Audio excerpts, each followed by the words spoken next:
Okay, you guys, I'm in an odd place. I'm in my vehicle. 2014 Kia Soul. I'm in a parking lot waiting for my wife to go shopping, which usually takes a while. Most husbands understand that point. I want to make our next video. It's going to be about a UV germicidal light that you can put in the air handler. It could be above the AC coil, could be in the middle of the AC coil, somewhere in the air handler that helps with issues per se like COVID-19. Okay, I'm not sure how good it is. The one possible negative thing, it might be that it says 1 year on it.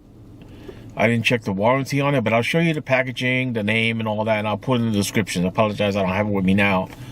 But I'm going to try to give you the best information. We had to take the stack out, or the ductwork apart. We had to take the face off the unit. Then we had to take a plate that was on the A coil itself. And then we had to figure out how to mount it and how to get the cable down to the 24-volt supply, where the 24-volt supply was actually coming out. We figured all that out. It took a little time. So the next one we put in, which is right next to that first unit, is going to be a lot easier. I was instructed by one of my regional maintenance supervisors. His name starts with a C, so I don't know if I'm allowed to put his name in there. He said it was easy. It was a little harder than I thought.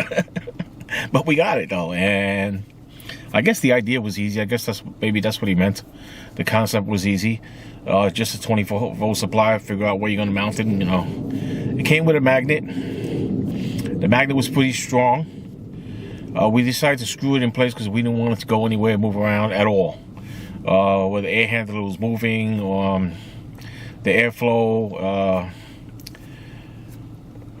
static pressure that was in the chamber, whatever. And you're gonna see we put it right in the middle of the coil, which is what he suggested. So we took his suggestion. I'm not sure how it works, so I guess that's something else I have to look into. But you'll see the installation, you'll see the product, you see the name. Priced it at between $130 to just under $200, $180, something like that. So the prices fluctuate. What I've seen for the same product or similar products. Okay, so things to note. Hope you guys enjoy the video, and I will definitely see you on the next one. Bye. Okay, I'm working with two techs here today. They're doing pretty good, better than me. They took this whole daggone thing apart to get to this A coil right here, so we could put this UV light in here. I'm going to show you we got it working.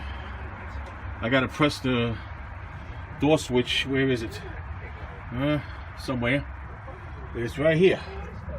Then we should get the light on. There it is. You guys can see it's on, right? Okay. Heavy duty magnet. Back here, can go on the back of the A coil.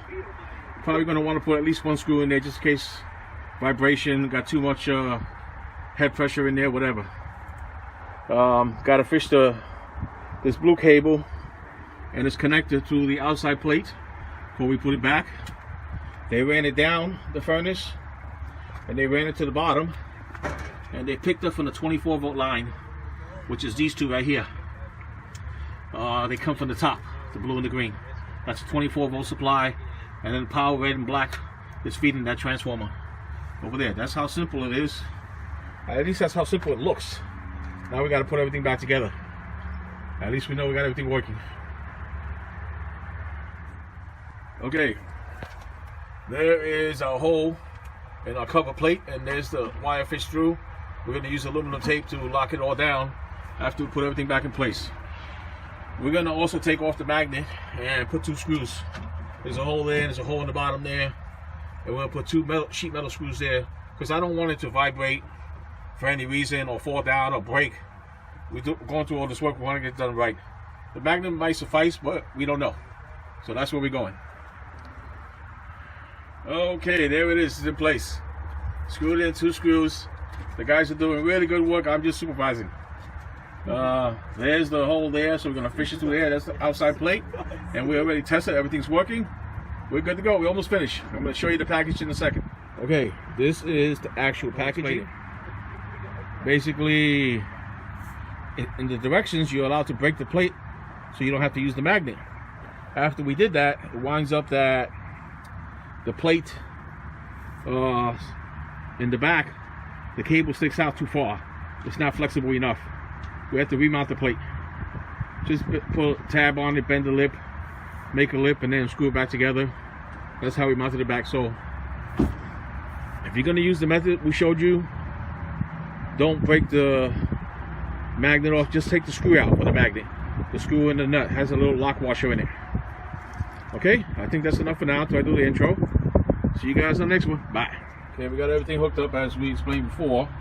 We're going to mount that transformer, or whatever that is, miniature ballast, to the side there so it doesn't shake around. And we got to push this knob here so we can test the unit, make sure it's on. And there it is, it's on. So all we got to do is mount the plate back, put everything together, and we're good to go. Okay, since we got a second furnace, we got a second unit. Don't know if that's the ballast. It probably is. It's fluorescent light, UV light, so thinking that's some type of ballast.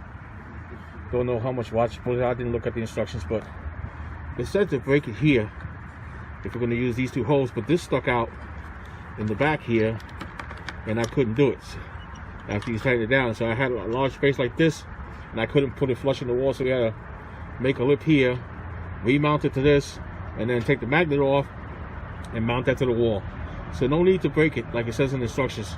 Just take the magnet off. You got two holes there, you mount it in the back of your furnace, you're good to go. Also in the instructions it says that you can mount it in different areas. It doesn't have to actually be in the A coil, but that's what I was instructed to do, so that's what I'm doing, what I was told to do. All right, okay, we're almost done. The cover's back on, and we had to put some aluminum tape there, cover the wiring.